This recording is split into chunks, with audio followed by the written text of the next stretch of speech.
This is part 3 of Catching Cold. It's part 4 of today's audio file.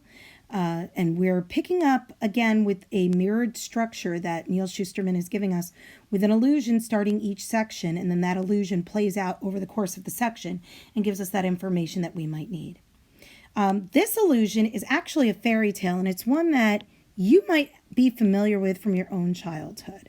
So this one is a fictional illusion, but it's a fictional illusion you could arguably look up because it's based on an actual story. So a lot like when we read The Outsiders, S.C. Hinton made an allusion to Nothing Gold Can Stay by Robert Frost. We could look up that poem. We could actually hear a recording of Robert Frost reading that poem. It was a real poem outside of The Outsiders and independent of the story. The same goes for the illusion that starts this section. Fairy tales speak of a Pied Piper. As the story goes, the piper's tune was so entrancing that it lured all the rats from the town of Hamlin. Then, when the townsfolk refused to pay his price, the piper used his tune to lure away all the children into a mountain where, presumably, they either lived happily ever after or died horrible, painful deaths. Fairy tales can go either way. Such a thing could never happen to large groups of children in modern times. However, because, as everyone knows, large groups of children, modern children, are much too smart for that. Between movies, sitcoms, and the colorful language of older siblings, kids know everything. Or at least they think they do. Thinking they do, however, is enough to prevent an entire mob of them from being lured by the music of a Pied Piper. More than likely, they would just laugh at his funny green suit and pointed toes and walk the other way. No. When it comes to kids these days, there is safety in numbers. And the only ones who find themselves following the piper are the stragglers. Stragglers like Marty. Marty was not like Tyler. He was not satisfied to treat the creamy cold man as a mystery best left alone. After all, being a detective was in his genes. And so at dinner that night, Marty tried to learn some technique from the greatest detective he knew. Dad, where do you begin an investigation? Usually at the scene of a crime. What if there is no scene? Then why investigate it? Because it's important? Is there a paycheck involved? No.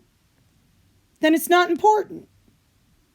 His father was very good at deflecting any and all questions Marty ever asked him with logic that is so circular it often left Marty forgetting what the question was. I want to investigate the ice cream man, Marty said. Why? Did he run someone over? No, he's just never there. You can't investigate something that isn't there, just something that is.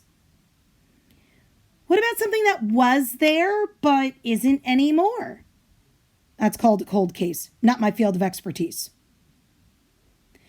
Marty thanked his father and decided he was on his own. He spent the evening pondering the problem, starting with the things he knew for sure. Fact. The music comes from somewhere. Fact. The sound rises and it falls, which suggests that it's moving. Fact. If it's moving throughout their neighborhood, it has to pass by Fillmore Savings Bank around the corner, right? And that's when he came up with the big idea. He approached his father again the following morning. Dad, do you think you could get me some surveillance videos from Fillmore Savings for a school project?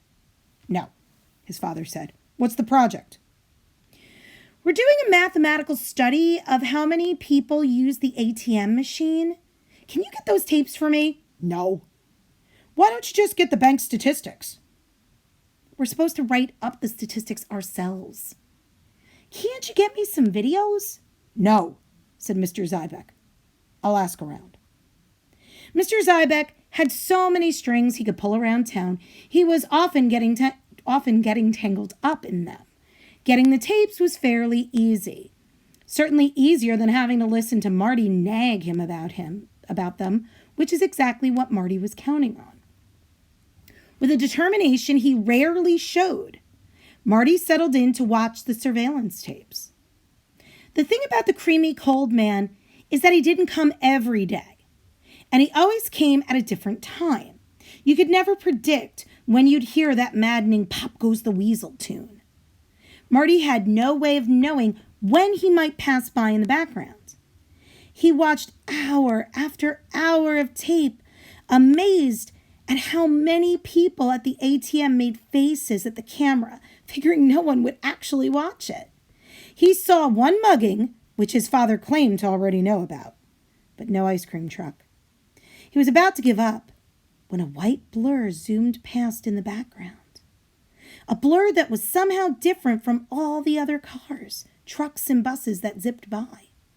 Marty hit the pause button so hard, the remote flew out of his hand. He picked it up and played the last few seconds frame by frame. It was there, in the 10th frame. It was blurry, it was faint, but it was there. A speeding white truck with pictures of ice cream selections on the side, and there was a big sign over the service window that said, Creamy Cold. Success! Proof positive there actually was a creamy cold truck. Tyler had been wrong. It was real.